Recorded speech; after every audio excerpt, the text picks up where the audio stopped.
మంచిర్యాల జిల్లా మందమర్రిలో DCC president Raghunath Reddy ఆధ్వర్యంలో కాంగ్రెస్ శ్రేణుల సమావేశం జరిగింది.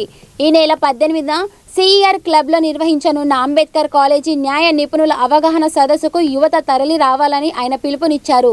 నియోజకవర్గ అభివృద్ధికి కృషి చేస్తున్న మంత్రి వివేక్ వెంకటస్వామి నిరుద్యోగుల కోసం ఇటువంటి ఉపాధి అవగాహన కార్యక్రమాలు చేపట్టడం అభినందనీయమని ఆయన కొనియాడారు. జిల్లా అధ్యక్షులు గారి సమక్షంలో ఇప్పుడు ఈ కార్యక్రమం చేయడం జరుగుతూ ఉన్నది. ఇందాక నేను చెప్పినట్టుగా 30 మంది న్యాయ సలహాదారులు మన దగ్గరికి వచ్చినప్పుడు మనం ఆ సలహాలు ఏవైతే ఉన్నాయో మన దగ్గర తీసుకొని మనం ఇక్కడ జరిగినటువంటి వాటిని వారి దృష్టికి తీసుకపోతే బాగుంటుందని చెప్పేసి నేను తెలియపరుస్తూ ఉన్నాను. ఆనాడు కాకా వెంకటస్వామి గారు బాగులింగంపల్లిలో అంబేద్కర్ కాలేజీని స్థాపించడం జరిగింది.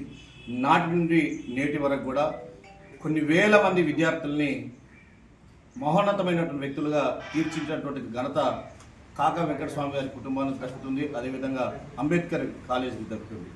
అయితే రేపు 18వ తారీఖున ఈ నెల 18వ తారీఖున మందమరి సిఆర్ క్లబ్ లోపల 9 గంటల నుండి కాకా వెంకటస్వామి గారు స్థాపించినటువంటి doctor BR Ambedkar law college యొక్క వారి యొక్క సారథ్యం లోపల వారి యొక్క ఆధ్వర్యం లోపల 30 మంది అనుభవజ్ఞులైనటువంటి న్యాయ నిపుణుల యొక్క ఆధ్వర్యంలో ఈ ప్రాంతంలో ఉండేటువంటి ప్రజలకు వ్యక్తిగత కావచ్చు, కుటుంబ సమస్యలు కావచ్చు, అదేవిధంగా ఆస్తి తగాదాలు కావచ్చు, ప్రభుత్వపరమైనటువంటి యొక్క విభేదాలు కావచ్చు, సంబంధించినటువంటి ఒక కోర్టు వివాదాలు కావచ్చు, ఈ యొక్క సంబంధించినటువంటి న్యాయ సలహాలు ఏవైతే ఉన్నాయో పెండింగ్లో ఉన్నటువంటి కేసుల్ని ఏ విధంగా పరిష్కరించుకోవాలి, వ్యక్తిగతమైనటువంటి సంబంధించినటువంటి ఒక ఇట్లా విలేజ్ వైజ్గా, ప్రాంతాల వైజ్గా, మండల వైజ్గా, మున్సిపల్ వైజ్గా, కార్పొరేషన్ల వైజ్గా ఇలా జిల్లా అభివృద్ధిలో ముందుకు పోతుంది.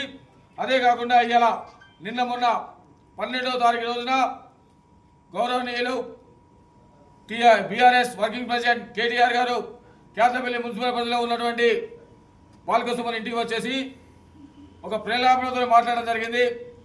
వారికి ఒకటే మేము సూటిగా ప్రశ్నిస్తున్నాం.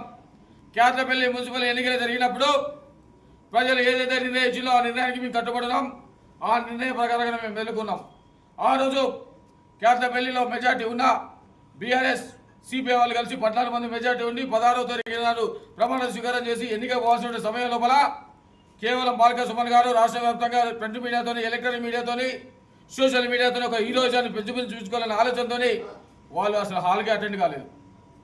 హాల్కు అటెండ్ కాక మెయిన్ రోడ్డు ఏదైతే ఉందో 144 సెక్షన్ ఉండగా సుమారుగా 4 నుండి 5 మందిని తీసుకొచ్చేసి ధర్నా చేసి మా కౌన్సిలర్ని అడ్డుకుంటానని చెప్పేసి ఒక ప్రాపగండా చేసిండు.